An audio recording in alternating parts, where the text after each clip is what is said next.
Hello, this is Grandma's Gone Gaming. I'm bringing you episode 1 of the November 2016 Minecraft Hardcore Challenge by Michael Deering. We're having a Mesa color build challenge this time. I'll need to be in hardcore. And we do have a seed, which is 2176. Structures will remain on, and we will go into large biomes. Okay, creating the new world. We have the standard rules plus a special rule, which is do not leave the mesa. We will be spawning on a mesa. And here we go. Ooh, pretty pretty. And of course that is the objective. Let's go ahead and turn on the display. And this looks like a really good place to go ahead and get some, well, there's plenty of trees up there. Let's go up there. The objective is to show us what you can do with all the pretty colors. And I do love the mesas. They are so pretty. I especially like them in Sortex Fanver. They are crisp and clean. Let's see, let's go up a little bit further this way and go on through the tunnel. Now the structures have been left on this time because everybody wanted to mess around with the new the mine shafts. Yeah. See if we could find one. So I'm going to be just this time getting some wood, which looks like I'm going to go up here to the plateau, which means I got to get down there. Maybe I'll just go right up here. Okay. And start gathering some colors. And we will have to build something. And I'm not sure exactly what yet I'm going to build. I kind of just thought that I would let the mesas speak to me. I love the mesas. They're like maybe my next to favorite biome in Minecraft. Maybe my favorite. I really love I like the taiga. Really like the taiga most of the time. Especially now since we have villages that will spawn there. Because villages are my favorite thing of all in Minecraft. Now, I have a couple of seeds that I've played around with that will that have a taiga next to a mesa. That's really fun because sometimes the villages will spawn there and then they cross over into the other biome. I think we'll let that one sit there on the edge. Go over and pick up this one. I know I should go ahead and just make my axe and all that kind of stuff, but I think this is going to be a little bit more relaxed. I think we'll just kind of travel a little bit and see what we can see, because although we're liable to see gold fairly soon, getting down mining. Oh, these are so pretty. There's a great big place down there to get stuff. It would be really nice to come up on a Mesa Bryce with all the spires and everything. Those are so cool. Good, that was a sapling, and I will go back and pick up the other ones and hopefully a couple of apples. We'll have to get some iron, make a bucket, or else find a pond, which is entirely possible. There's more saplings, that's good. In the mesas. And, get a farm going. I don't think those are dead bushes, are they? No, it didn't give me any sticks. Alright, we have this one being broken down. Oh good, there's an apple right there. So I got my first bit of food at least. That's excellent. I won't complain about that in the least. I'm doing this starting, I don't plan on doing more than one tonight. If I get going, I may end up wanting to go into the second one, but I'm going to try to wait. The server will be open in 2 days. This is the 30th, the night of the 30th of October. And I kind of wanted to go back and forth this time instead of waiting till the end of one to do the other. And hopefully get to play with some of the other players on the server this time as well. I think it'd be a good one because everybody can be building around in the mesa. Just having fun together. So I'm kind of looking forward to doing that. And there are only certain times a day when I can because of all the kids that are here. All of my grandkids. All right, so I think I should stop now probably. Well, let's go ahead and get this one. And at least make crafting table. And some tools. And then decide what I'm going to do for the night. I kind of like the look of that big hole over there. Across the way a little bit, but it's still just about noon right now, so I'm okay. I want to go back and check for more saplings and more apples here in just a minute or two. But yeah, the sun's right up there. But there's that big hole in the ground. Was it over here? No, it's on the other side. Where did it go? Yeah, right over there. That looks pretty cool. Looks like it could be really profitable. We'll find out. First of all, let's go ahead and make the usual stuff. I'll make this, and then I'm going to just throw some sticks in here along with it. And get those. And throw this down. And make at least a few tools. Right now I still have just the one apple. There's a little bit of dirt. Throw those up there. It might be a little while before I can get over there. So I think rather than have to stop again, I'm going to go ahead and just that was silly. Do this right now and make a couple of each. Just so I have them. And I'm going to go ahead and also, no, make a hoe. Might as well make a couple of those too. All right. Get this out of there. And put these in the right places. Into my right places. It's not, of course, the right places for everybody. It seems like I kind of watch to see where people put things in their action bars, and I don't think I've seen any two of us do it exactly the same way. Okay, don't use your axes or your shovels. There we go. Don't need that there either. Just to get broken down leaves. There are some more saplings over. Saplings. Whoa, fell right through that one. Could use a couple more apples. That would be nice. So I was thinking about building and thinking how I have my family has had a lot of builders. My dad was a journeyman cabinet maker, actually. By the time I was born, actually, he had almost completed his journeyman status as a cabinet maker. He was always very proud of the fact that it was in California.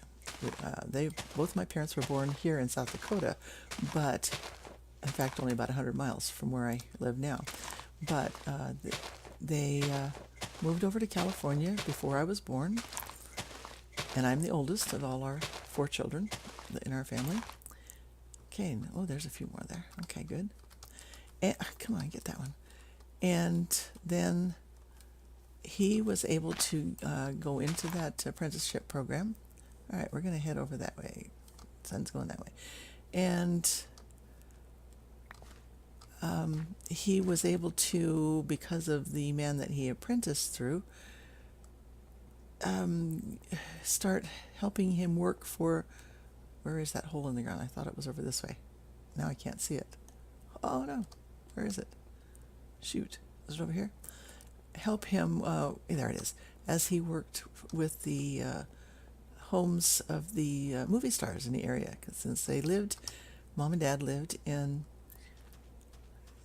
see, I don't have any torches, so I want to be a little bit careful as we get over here. They lived in, let's see, Seal Beach. That is not even a great big hole in the ground. Look at that. It's just like, oh, but there's some of that gold, which I can't get yet, of course. So I think I'll make a note of that. Gold. I mean, it's going to be lots of it around.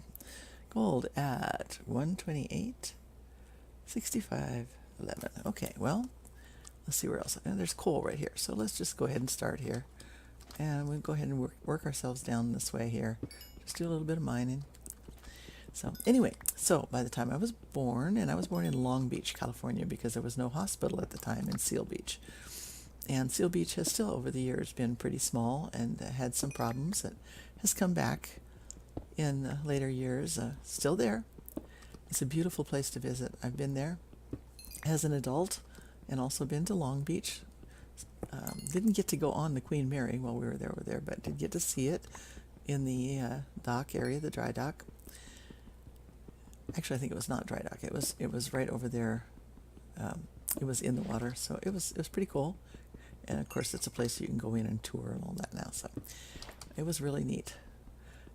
And to see, where it was that we lived until I was about a year old. And then Mom and Dad picked up again and left and went back to South Dakota. And there he learned some more building things. He never did get past the... All right, we're going to just keep on going this way, I think. He never did get past the... what do you call it? What I said he was, a journeyman in the apprenticeship program. Because, okay, let's put some things here. Get this out of the way here. Oh, wait, I can actually make a few torches right now. Because he left the area there, and I'm not sure exactly why. There was a reason that they decided to go on back to South Dakota for a while. And while he was there, he began working with a carpenter, and they lived on a farm that they rented.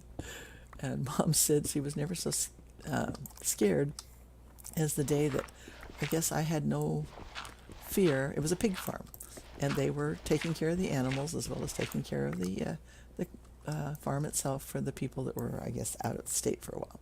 So I guess she went looking for me one day when I was close to 2, somewhere in there, 18 months old or so.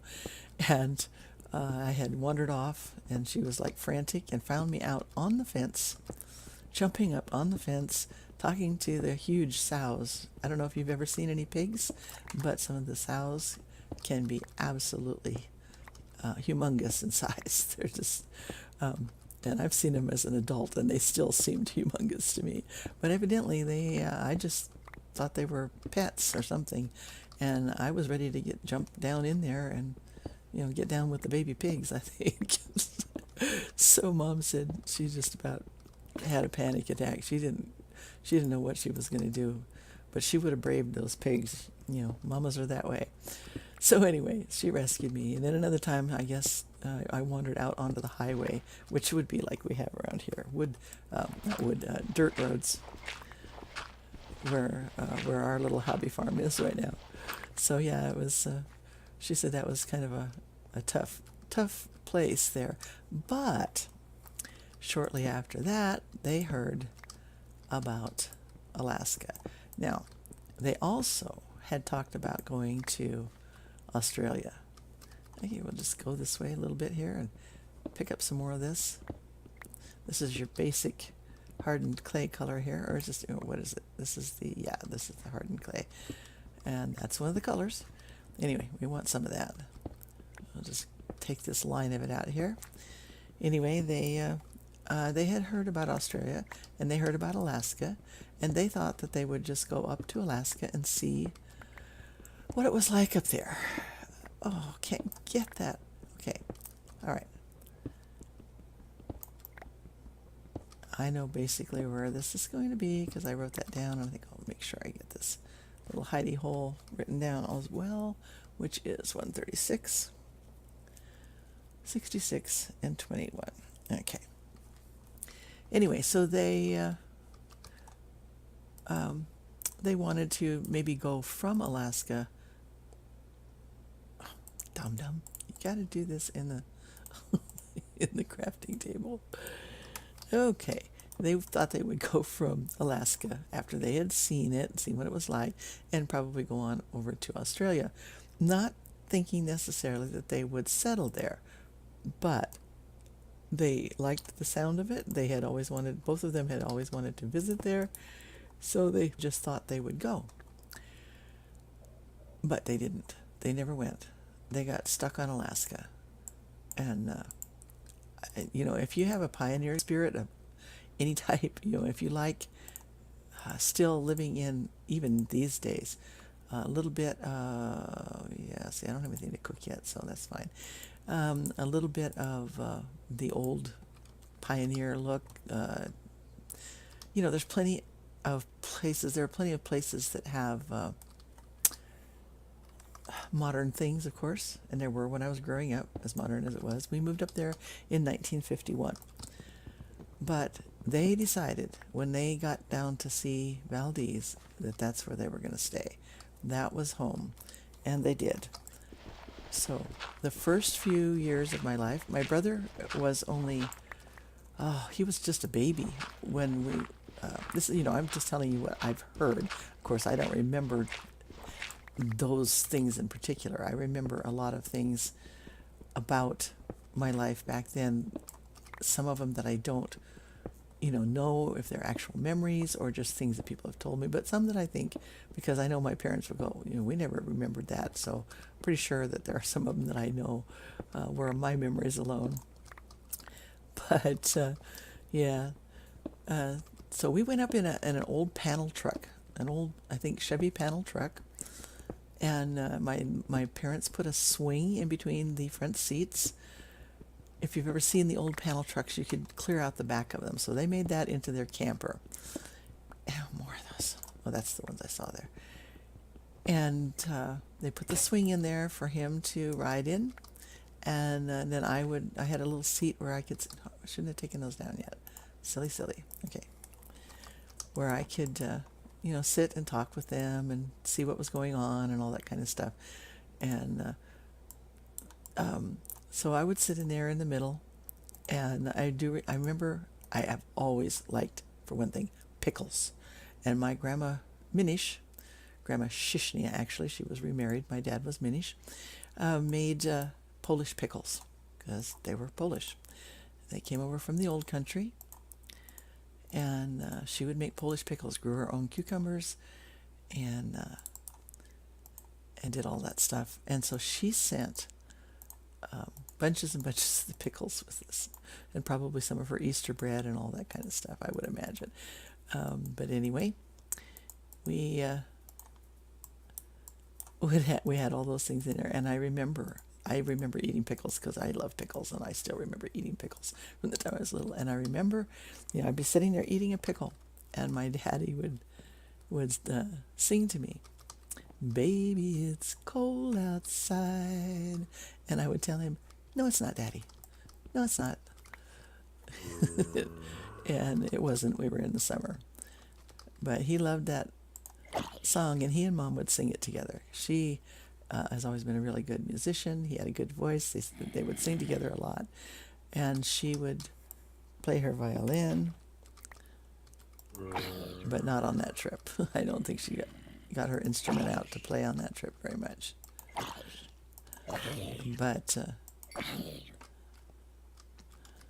there we go. God, don't hit me now. Come on. I just need some rotten flesh here for some extra food. Did they not give me anyway? Those chintzy things. How rude. So, anyway, they would just, sing the songs and everything like that. And that was my favorite one. "Baby, it's cold outside." No, it's not, Daddy. So then when we moved to Valdez, we found out about cold.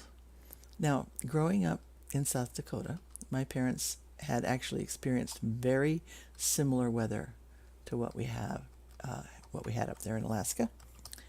I think I'm going down this way a little bit more, because I don't know, Valdez is the most temperate place along the coast of Alaska. Probably it does not freeze very often, which is why they did the pipeline there in later years, the Alyeska pipeline.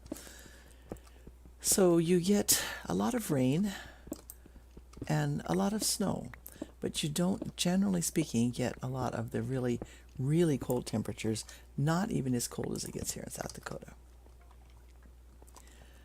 So when we got up there, here's my dad, who is a builder by trade.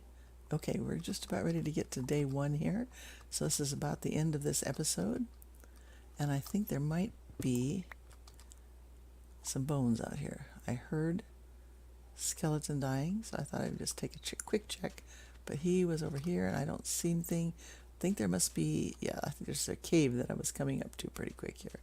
And something was dying in there. So what I'm going to do is just hop back in here, and this will be where I leave you.